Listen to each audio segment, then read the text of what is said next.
नमस्कार मित्रों, मैं उत्तराखंड बेरोजगार शिक्षक संघ से आशीष बिष्ट आप सभी के सामने एक बार फिर से मौजूद हूँ। असिस्टेंट प्रोफेसर भर्ती जो है वो पिछली बार आपको जैसे कि पता है वो एपीआई के थ्रू हुई थी और इसमें जैसा कि आपको पता है ये ग्रुप ए की भर्ती है। आई थिंक ग्रुप ए की ही भर्ती है ये। अगर मैं सही हूँ तो नीचे कमेंट सेक्शन में बताएं, अगर नहीं भी हूँ तो भी कमेंट सेक्शन में मुझे ज़रूर बताएं। ये ग्रुप ए की भर्ती है और 5400 ग्रेड पे है इसका। और ये जो भर्ती है 2018 से पहले अलग तरीके से होती थी और 2018 के बाद इसमें संशोधन हुआ और इसमें आप कह सकते हैं जैसे अशासकीय विद्यालयों में होता है कि पहले मेरिट लगती है और मेरिट के जो जिनका नाम मेरिट में आता है उनका इंटरव्यू होता है। इस प्रकार से इस भर्ती को कराया जाता है और अभी इस प्रकार से इस चीज़ को किया गया। पिछली जो असिस्टेंट प्रोफेसर जो भर्ती है उसको इस प्रकार से ही किया गया। अब इसमें क्या होता है कि आप उत्तराखंड के बाहर के जो राज्य के बच्चे हैं, उत्तराखंड के बाहर के जो बच्चे होते हैं, जैसे कोई उड़ीसा का हो गया, कोई बिहार का हो गया या उत्तर प्रदेश का हो गया या कहीं का हो गया, वो सारे बच्चे असिस्टेंट प्रोफेसर की भर्ती पर आवेदन कर सकते हैं। क्योंकि ये ग्रुप ए या ग्रुप बी की जो भर्ती होती है वो नॉर्मली बाहर के राज्य के बच्चे उसमें आवेदन कर सकते हैं। तो इस वजह से क्या होता है, जब ये एपीआई प्रणाली को लाया गया आप कह सकते हैं, तो ऐसे बच्चों को एडवांटेज ज़्यादा मिलने लगा जिन्होंने जैसे आईआईटी बीएचयू से किसी ने इस असिस्टेंट प्रोफेसर भर्ती में आवेदन किया तो उसके निकलने के चांसेस ज़्यादा हो जाते हैं। क्योंकि देखिए यहाँ की जो भौगोलिक परिस्थिति होती है, जैसा कि मैंने आपको पहले भी बताया था, यहाँ की जो भौगोलिक परिस्थिति है, विषम परिस्थितियों में बच्चा जो है अच्छे अंक लाने में उतना कामयाब नहीं हो पाता है। यहाँ की भौगोलिक परिस्थितियाँ होंगी या यहाँ की जो चैलेंजेस हैं वो उस परिप्रेक्ष्य में आप जैसे कि जानते हैं कि यूपी बोर्ड उत्तराखंड बोर्ड में बहुत आसानी से बच्चों के नंबर नहीं आते। उसी प्रकार से यहाँ की जो यूनिवर्सिटीज़ हैं वहाँ पे बहुत आसानी से 70% लाना भी आसान कार्य नहीं होता है। वहीं अगर दूसरे राज्यों के बच्चे देखा जाए तो उनका एवरेज परसेंटेज 80% 85% से आज की डेट में ऊपर आता है। तो ऐसे बच्चों का मेरिट में आना बहुत आसान हो जाता है। तो उत्तराखंड राज्य के जो बच्चे होते हैं उनका मेरिट में आना ही काफ़ी टफ हो जाता है, जिसकी वजह से उनको इंटरव्यू देने तक का भी मौका नहीं मिल पाता है। तो इसी वजह से उत्तराखंड के जो बच्चे थे उन्होंने रिक्वेस्ट करी कि इसमें रिटन एग्ज़ाम कराया जाए, एपीआई को हटाया जाए, इंटरव्यू को हटाया जाए और इसमें रिटन एग्ज़ाम को कराया जाए। अब देखिए श्री रविंद्र जुगरान जी जो है वो आजकल असिस्टेंट प्रोफेसर की जो भर्ती है उसमें काफ़ी एक्टिव हो रखे हैं और लगातार एपीआई हटाने की बात कर रहे हैं।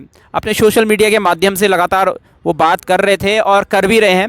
और इसी माध्यम से उन्होंने एक सोशल मीडिया में एक पोस्ट शेयर किया जिसमें माननीय शिक्षा मंत्री श्री धन सिंह रावत जी के साथ श्री पूर्व राज्य मंत्री श्री रविंद्र जुगरान जी मौजूद थे। और उस सोशल मीडिया पोस्ट पे उन्होंने लिखा कि वे एपीआई हटाने के लिए पूरी तरीके से प्रतिबद्ध हैं, वो हटाने के लिए तैयार हैं, लेकिन जो लाभार्थी हैं वो लगातार नदारद हैं। मतलब कि वो लाभार्थियों को एक तरह से क्रिटिसाइज़ कर रहे हैं या फिर उनको कह रहे हैं कि आप धरातल में आइए एक बार। इस तरीके से उन्होंने बात लिखी कि लाभार्थी वहाँ पे मौजूद नहीं है, वो एपीआई हटाने के लिए प्रतिबद्ध हैं। इससे पहले भी हमने देखा था कि जुगरान जी लगातार एपीआई हटाने की बात कर रहे थे। अब वो खुद से अगर इसमें इंटरेस्ट ले रहे हैं, खुद से वो कर रहे हैं, तो अभ्यर्थियों को भी जो असिस्टेंट प्रोफेसर के उत्तराखंड के जो अभ्यर्थी हैं जो चाहते हैं कि एपीआई हटे, उनको भी एक बार मुलाकात जो है लाभार्थियों को मुलाकात ज़रूर से श्री रविंद्र जुगरान जी से करनी चाहिए। क्योंकि इनविटेशन अपने आप से जुगरान जी ने वहाँ पे दिया है, एक तरह से बोलो तो उन्होंने खुद ही अपने सोशल मीडिया पोस्ट के अंदर ये अगर डाला है तो लाभार्थी जो हैं असिस्टेंट प्रोफेसर भर्ती के अंदर उनको स्वयं से यहाँ पे मिलना चाहिए। तो मेरा उन सभी अभ्यर्थियों से निवेदन है, हालांकि मैं ये बात अच्छे से जानता हूँ कि इससे पहले एपीआई हटाने के लिए आपने बहुत सारे प्रयास किए हैं, लेटर्स लिखे थे, कई सारी चीज़ें करी थी, वो सारे कार्य जो हैं असफल रहे, समय के साथ वो सारी चीज़ें नहीं हो पाई। लेकिन हमें पूरा विश्वास है कि अगर आप अब अधिक संख्या में एक बार श्री रविंद्र जुगरान जी से मिलते हैं जो खुद से इसमें इंटरेस्ट दिखा रहे हैं, तो मुझे लगता है कि ये जो मामला है वो जल्दी समाप्त हो सकता है। यानी कि एपीआई प्रणाली को समाप्त करके इसमें रिटन एग्ज़ाम हो सकता है और यही चीज़ होनी भी चाहिए। क्योंकि देखिए आप किसी को 40 मिनट के इंटरव्यू में इस प्रकार से जज नहीं कर सकते। कई बार विषम परिस्थितियाँ होती हैं जिसकी वजह से बच्चा अच्छे नंबर नहीं ला पाता है। लेकिन अगर रिटन एग्ज़ाम होगा जो अच्छा विद्यार्थी होगा, जो अच्छा अभ्यर्थी होगा, वो तो ऑब्वियस ही बात है रिटन एग्ज़ाम को भी क्लियर कर ही लेगा। तो मेरा भी यही मानना है कि इसमें रिटन एग्ज़ाम जल्द से जल्द होना चाहिए। और अगर जो उत्तराखंड के अभ्यर्थी हैं वो चाहते हैं कि ज़्यादा से ज़्यादा सिलेक्शन जो है वो उत्तराखंड के अंदर से हो, तो उनको इसके लिए आगे आना ज़रूरी है। तो यही चीज़ हम भी बोलना चाहेंगे कि जो असिस्टेंट प्रोफेसर के जितने भी अभ्यर्थी हैं जो चाहते हैं कि एपीआई प्रणाली को हटाया जाए, इससे पहले भी आपने कई पत्र जो है सरकार को भेजे थे और वो कार्य जो है किसी तरीके से नहीं हो पाए। अब फिर से एक और चांस है, असिस्टेंट प्रोफेसर की जो भर्ती है वो इसी माध्यम से हो, रिटन एग्ज़ाम के थ्रू हो।